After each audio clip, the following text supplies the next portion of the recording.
Hello, sports fans. My name is Mark Mortier from Yesterday Sports. You're about to jump into another thrilling sports history moment.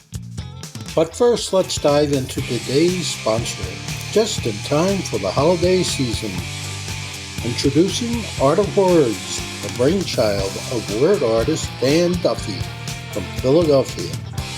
Dan meticulously crafts stunning images by hand writing relevant words from some of the greatest sports moments in time. These unique, budget-friendly illustrations are the perfect gift, sparking cherished memories and capturing hearts.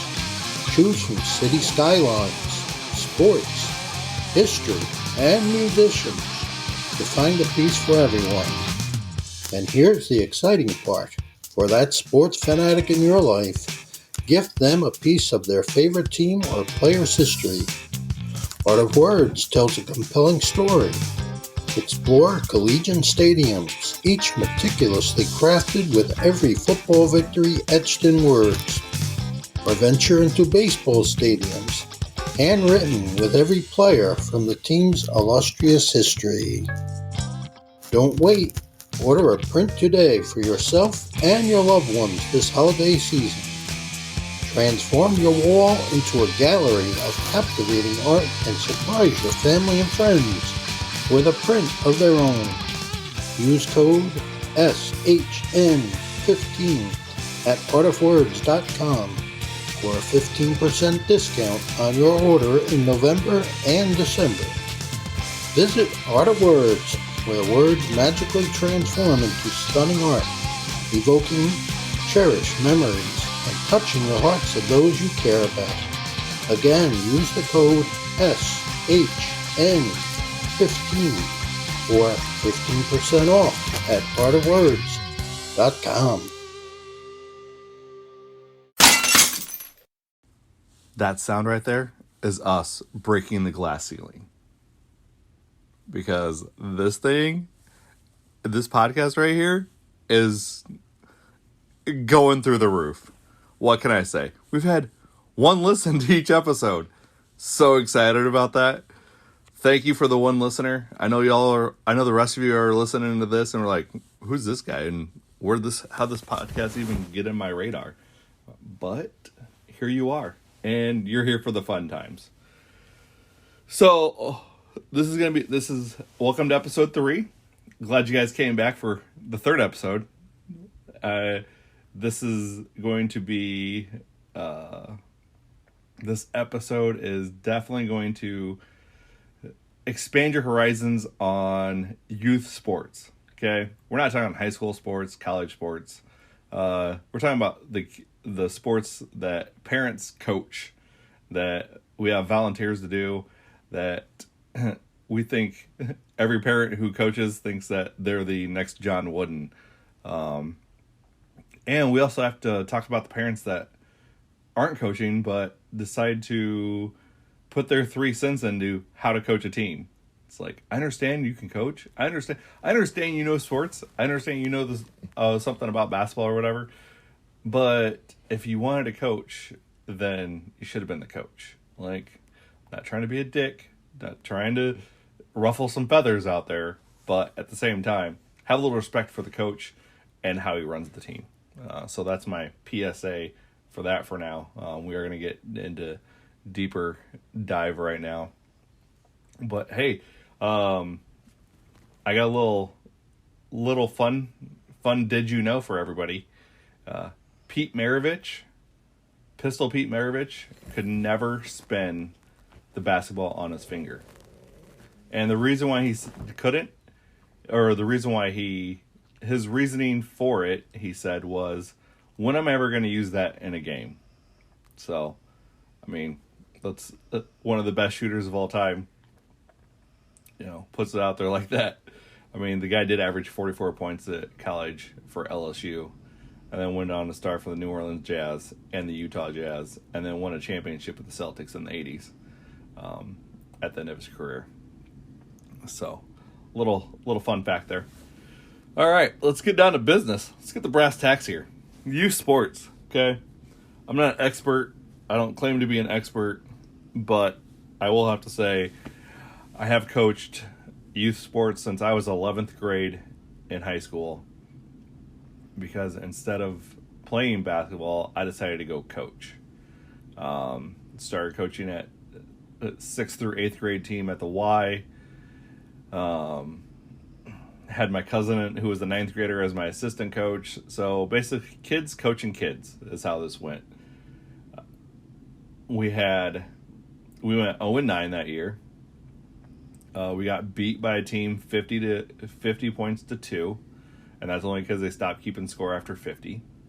I'm pretty sure it was more than that. But we walked in the gym and they were all pretty much dunking, so that was fun. Mind you, my guys were probably, I think the tallest one was 5'5" at the time. Everybody else is shorter than that. What I learned from that experience is parents, even if, and I understand I was a kid at the time, I get that. I understand I never coached before. I understand that that losing games is not fun. However, my goal as a youth coach, as a coach, even at that age, was not winning games is fun. It adds a little bit more of excitement to the process, but if the kids just get better, if at the beginning of the year we're not scoring any points, and then at the end of the year we're in 3 very close games that we lose by a bucket, then our kids is improved. Like that's the goal. I mean, as a youth coach, your goal is to prepare them for the next level. Prepare them for whether it's a 3rd grader going into 4th grade, get those skills prepared for that next level. So then that way, when they have another coach, that coach can then help process, show the kids that aren't there the basics, and then maybe expand on that horizon a little bit and make them better. So that way, when they get to that high school level, they have an efficiency and an IQ of the sport, whether it's basketball, baseball, volleyball, whatever the kid's playing. At least let the coaches just coach. Let the coaches teach. That's what we're doing at that age, is we're teaching. We're trying to get them ready for the next level. And again, with that experience, with that first year of experiences, that I had a parent that pulled 3 kids off my team. Granted, I only had 10 kids to begin with, and one kid wrestled, so he would show up to practice, but never the games on Saturdays because he was at wrestling meets on Saturdays. So I'm down to 9 kids, and then I have a parent pull 3 kids off because she didn't like how I was coaching, because I didn't let her bring in her daughter and her daughter's boyfriend to help me coach the team. Like, I get it, you want a little bit of extra input, but they're the same age as me, so how is it going to help any further? Also, if you felt that they could be the coach, they should have volunteered to coach. I volunteered my time to coach as an 11th grader. Okay? I volunteer my coach now as 39 years old to coach basketball. So it's I'm putting the time and effort into this, and I would, have the parents have respect for that here I am taking time away from my family to do granted, I love coaching, and I love to see the looks on the kids' faces when they actually are able to achieve something, and that's the best part. That's the best part. So parents out there, let the coaches coach. If you have a little input, at least wait 24 hours until after the incident to calm down, and then maybe reach out to the coach, text or a phone call, and just say, hey, can we talk something? There's something I saw that I didn't like, maybe, and the coaches would be very perceptive of that. I would be very perceptive of that. If you see something, but that could help them be better, because as the only coach on the bench, I can't see everything. I got to worry about subbing. I got to worry about making sure everybody gets in, rotation. got to make sure that, got to harp on the refs every now and then. Not just to harp on them, but because, sometimes they make bad calls, and I'm not John Wooden, of course, and I'm not Bobby Knight, and I'm not Rick Pitino, but the fact of the matter is, the refs still need to ref an equal game, and so I'll handle that point as well. But as parents, as fans, just encourage the kids. Don't get down on them after the games either. Well, you did this, you did that wrong, blah, blah, blah. Like, me and my daughter in 5th grade coaching our volleyball team, we'd butt heads because I was still coaching after that fact. After the practice was over, after the game was, I was still trying to coach her. But that's not the time to be a coach still. As a parent, you have to be able to separate that. You have to be able to separate the two. You have to be able to know when you have to be the coach and when you have to be the parent. And during the game, you're the coach. During practice, you're the coach. But afterwards, you have to be the parent. You have to be able to listen. Again, 5th grade was hard because, again, I was just still trying to coach her all the time. So, but now that she's in the 8th grade and she's a little more perceptive of what I have to say, because A, I'm not coaching her, and B, she knows I can help her in the areas that she needs help with. So again, parents, just be the parent, be the biggest cheerleader you can be for your kids. Don't get down on them. Again, if you need help, if you need to talk to the coach, wait 24 hours. So now this brings me on to coaches out there, or people that aspire to be a coach. You really come in with a game plan. You're going to get limited time every week with your team. Like right now, I coach an 8th grade team for one of the schools here in town. Well, actually not the schools, I should say, for one of the programs here in town. And we have 4 hours of practice every week. We have 2 hours on 2 different nights. That's it. And a lot of these kids have never picked up a basketball before they started this year. So it's a matter of, and then we have kids that have been playing basketball since they were 3, 4, 5 years old. Some kids started in 3rd grade, 4th grade, picking up a basketball. And so some kids haven't picked up a basketball until recently. So we have all these kids that are different levels of where they're at. And I've always had the philosophy as a coach, you're only as strong as your basically weakest link. And I'm not saying the kids are the weakest link just because they don't know how to play basketball, but you're only as strong as where the bottom is, okay? So if not everybody's at the same spot, you're only as strong as that lower person, because you have to build him up. At the same time you're building him up, you're also got to progress with the kids in front of him.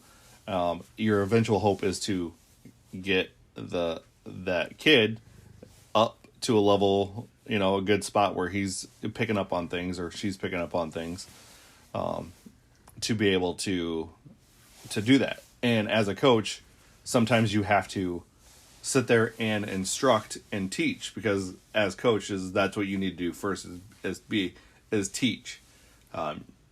You have to have the mindset of, just because you know the game, just because you know what you're doing, doesn't necessarily mean the kids know what they're doing yet.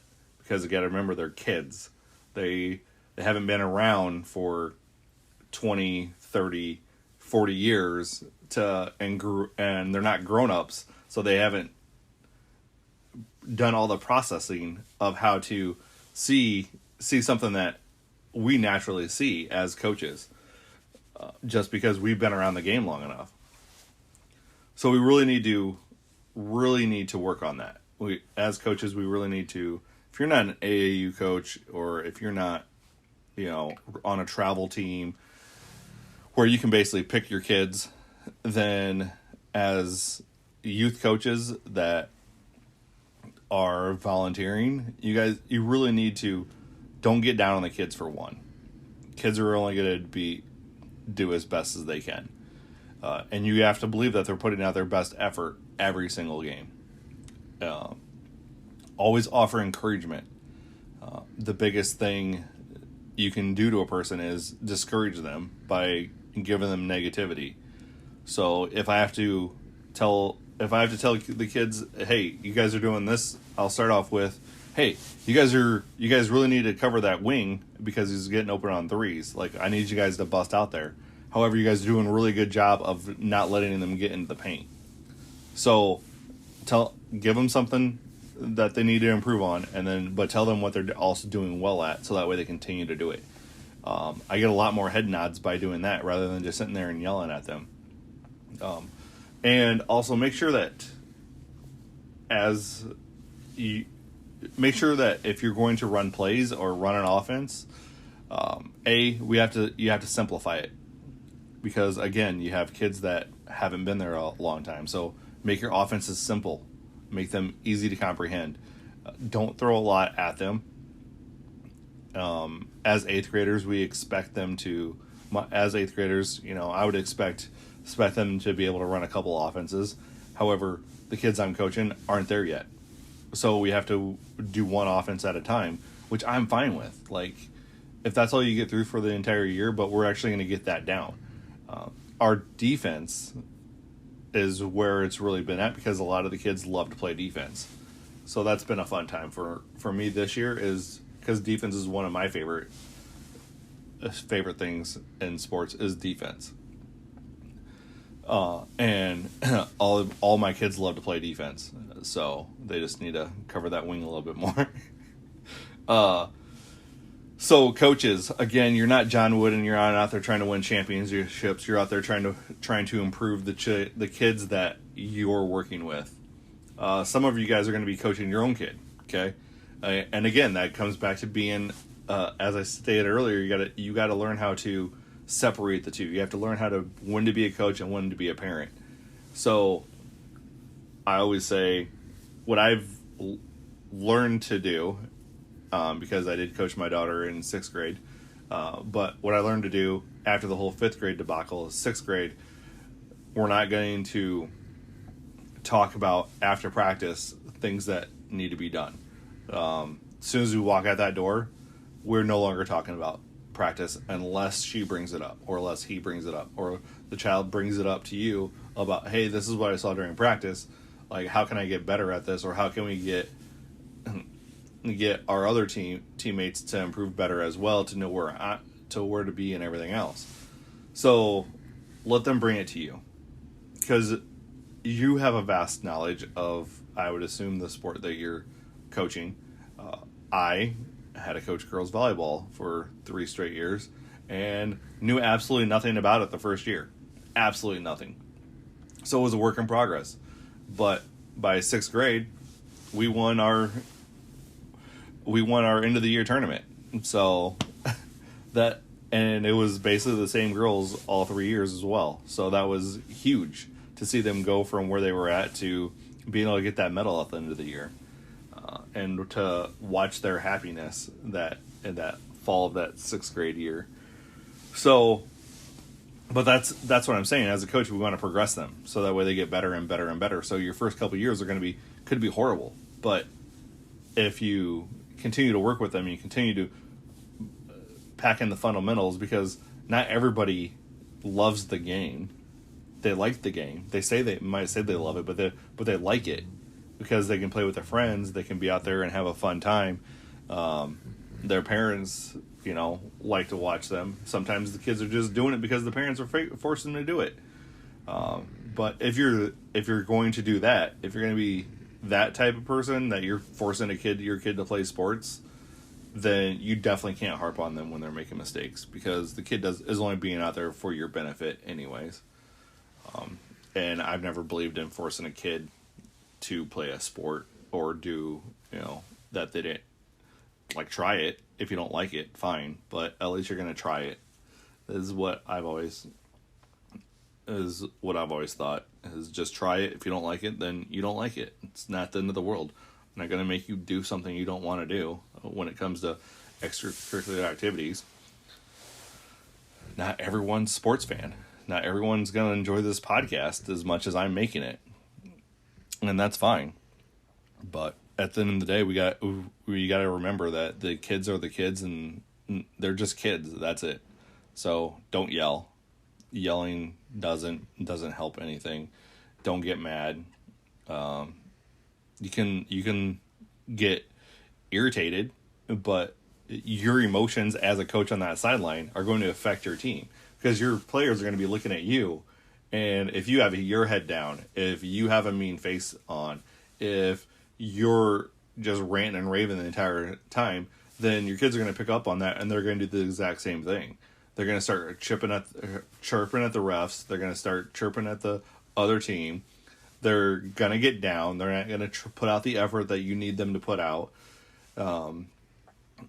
So as you being the leader, you have to lead by example. And that, as coaches, I would feel you should lead by example anyways. Since you do have the next since you are teaching the next generation, whether it's a sport or not. So just think about that as your coach as well. Make things simple. Simples, unless, like I said, unless you're a traveling team, then you can have more than a couple hours a week of practice, then that helps out.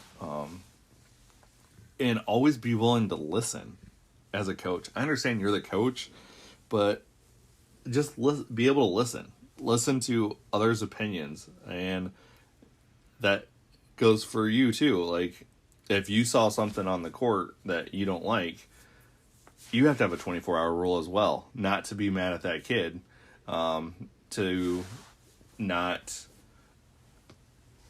let your emotions calm down before you decide to bring that up, because a lot of times happens, emotions are running high after a game.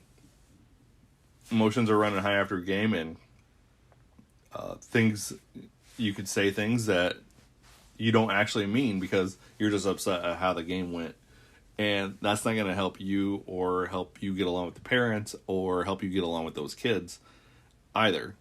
So you just got to be very aware, a lot of self-awareness of how to proceed. And as a coach, I like to get on the refs. I get on the umpires if I'm coaching baseball or whatever. But again, they make mistakes. I can point them out, but I mean, I did get just this last week. Thought I was going to get a technical for the first time as a coach, because I was yelling at the referee of our game.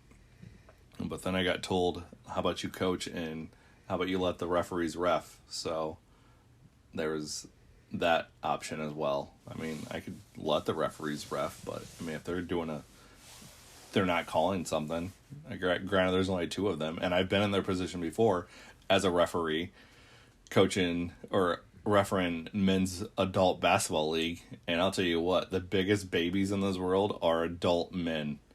I can kid you not. I don't know how many times I had the 6'8", 270-pound guy look at me and goes, "You're gonna call that a foul?" And I'm like, he's 5'11", bro, and a $180. How's he gonna foul you and disrupt your shot? Like, I don't understand. Every time it was a funny thing. It was the same guy every week that would complain about the most fouls that he wasn't getting called. It was ridiculous. So, yeah, I mean, and also I coached men's softball, slow pitch softball. I mean, I can say I coached because I also played, but I'm the guy that had to put the team together. And you want to see another baby right there? Bench one of your friends because they're not playing well enough, because they don't know how to field a ball, or better than yet, that they're like, "I want to play shortstop." Well, you suck at shortstop. So why would I put you at shortstop? Go play left field. Go play right field. Like, you can lose some friends that way, but at the same time, if they're really your friends, they'd have respect for your decisions as well. And I'm guessing as coaches, you're coaching your friends as kids. So again, listen. As a coach, they're your friends first and foremost. When you have Jonathan Taylor, who's the number one running back in the league this year, and you don't hand him the ball against the Jaguars and you put it on Carson Wentz's shoulders, you're going to lose the game, and that's exactly what happened. And then you got kicked out of the playoffs. So that's all I'm saying. Deshaun Watson, other NFL news, Deshaun Watson is not facing any criminal charges. The grand jury did not come back with criminal charges. So it sounds like he's just got to deal with the civil matters now, which any team that are interested in Deshaun Watson, that's going to be a huge factor. Still think he gets suspended by the league, maybe. I don't know. But if Watson can become a Raider, I'll take Watson as well.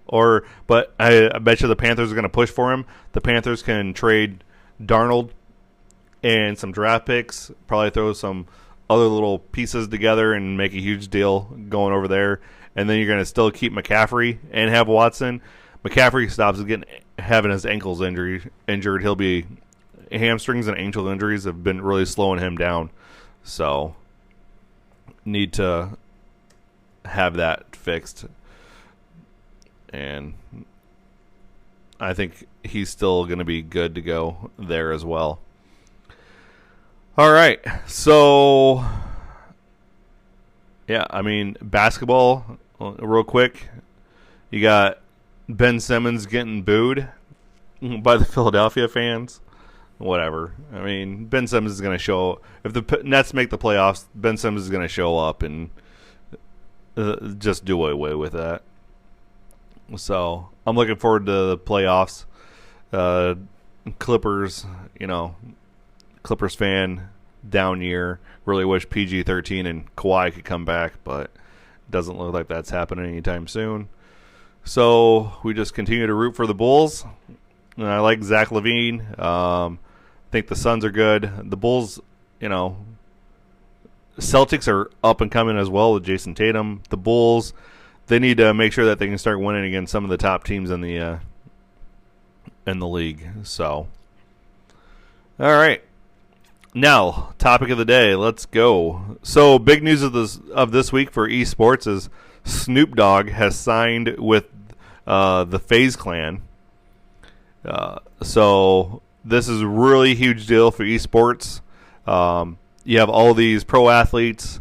You have pro athletes. Now you got some hip hop artists that are joining the esports spectrum.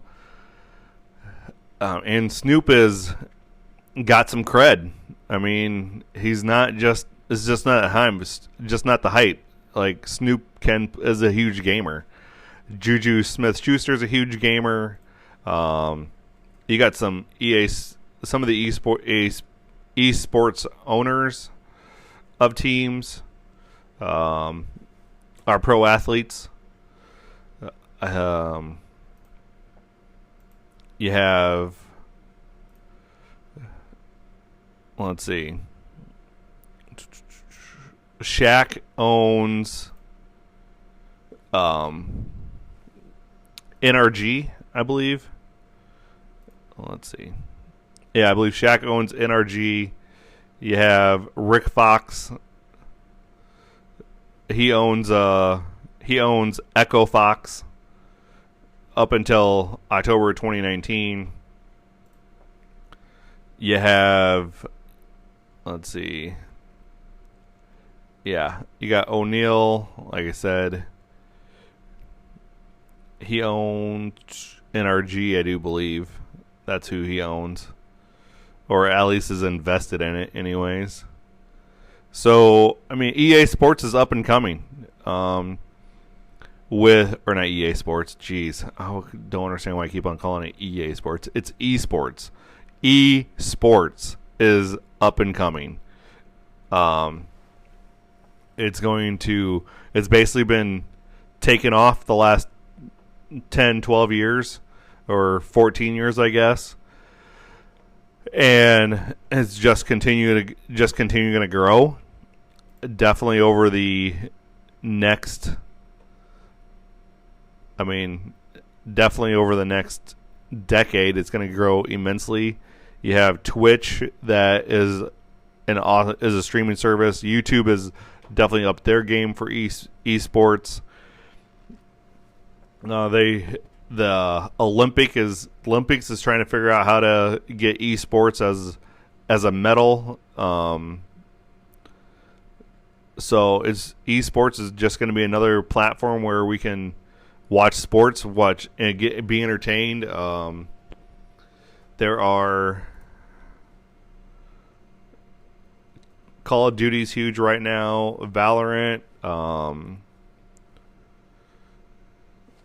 You have Overwatch League. You have just all these huge clans. I mean, you have FaZe Clan, which has over 80 members. You have Team Liquid, Cloud9, 100 Thieves, Fnatic, G2 Esports, Natus, Optic Gaming, Evil Genius, and OG as your top 10. So it's really, really taken off. TBS always shows the Overwatch League. And then you have multiple earners. I mean, Team Liquid has made $38 million in 2,161 tournaments. OG's made $35 million in 128 tournaments. Evil Genius has made $25 million in 908 tournaments. So tournament play is huge. And it's just going to continue to take off is what it really is going to do. I mean, I can't say it enough, but I do think this is, if you want to get into esports and start streaming, now is the time. Because in the next 10 years, I think with everything going more virtual, everything going with more of the meta place, like what Facebook has become, it's going to be a lot more of happening around on the gaming side. You can get sponsorships out of it. You can get scholarships out of it from colleges. I mean, so here's a little take about how it's really jumping off. I mean, only 7 colleges and universities had varsity esports programs in 2016. In 2018, there were 63 institutions of it. And it's just going to continue to rise. So in 2017, $750 million was contributed in investments, making up 50% of the world market size. End of year projections expects the esports to be a $2.3 billion market in 2022. So again, it's just going to keep going and going. And like I said, the Olympics are trying to figure it out.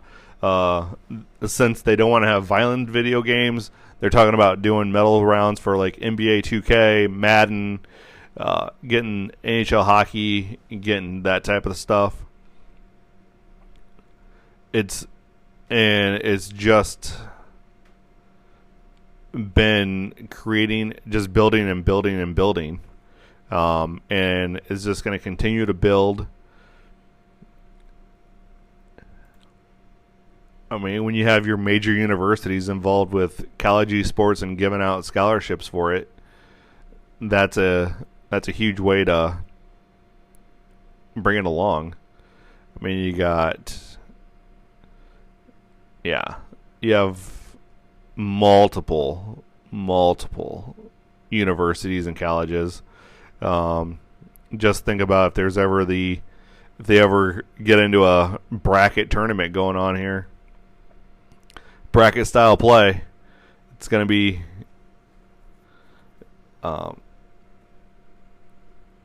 I mean, the Mid-American Conference created has conference play for it. So that's how it is. So we're by 2019 we're at 130 college varsity programs right now. And then Activision is aligned with it. Riot Games, the College League of Legends. So you got Riot Games, and also they switched partners. They also have the formation of the Scholastic Association of America as the governing body of collegiate and high school esports for the League of Legends. You have Rocket League, Overwatch, FIFA, Madden, Fortnite, Modern Warfare. The list just goes on and on and on. And the more there's going to be, even during, let's take an example when we had COVID going on in 2020, you had professional athletes getting on Twitch and start streaming games because they knew. And with the esports, I'm not going to sit here and try to tell you I know everything about esports because I absolutely don't. I think you guys need to check it out for yourself. I just started gaming online 2 years ago. Started a Twitch page, a Twitch channel about 8 months ago, I think, if that. and slowly have just built up, meeting good dudes online, just playing good dudes. And that's the beauty of it, is with online play, is that you're able to play with guys from all across the country, all across the world, and y'all have a common interest. You guys, get together and find a good time out and have fun. I mean, I play with the same group of guys pretty much every single night, play some Call of Duty.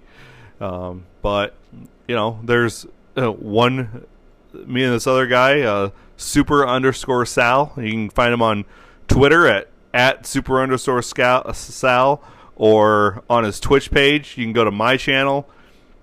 One guy with a mic. Go to my channel. You can click on him. He's always streaming from 1 o'clock till 5 p.m. Monday through Friday on Twitch. You can always see a stream there. Interacts with his chat. Good dude. So his brother's Mike Dro. He streams MLB The Show. Again, just a good dude. You got T Benny 3. He streams Major Mangoes, Latin Vaz. Go check these guys out because they interact with their. Hey there, sports history fan. This is Arnie Chapman, aka the Football History Dude, and I wanted to thank you for stopping by to listen to another episode here on the Sports History Network. Our podcasters are passionate about uncovering and sharing sports stories from yesteryear. And if you didn't know it already, we have over 30 shows across the network covering all sorts of sports history topics. In fact, here's a glimpse into one of our awesome podcasts here on the network. The Pigskin Tales podcast is all about the lesser-known pro football players. Yes, there are stories about the ones we know, like Brad Tarkenton and Harold Red Grange. But have you ever heard of Ernie Nevers? How about Dave Osborne or even Grady Alderman? These men created their own path to the NFL. How did they do it? Listen to the Pigskin Tales podcast, now streaming on your favorite music platform. Go to pigskintales.com. How about that? I bet you're super hyped to go listen to that new podcast, right? Well, to learn about this show and all the other podcasts on the network, head over to sportshistorynetwork.com/podcasts. Again, that's sportshistorynetwork.com/podcasts. Head over there today to find your next favorite sports history podcast.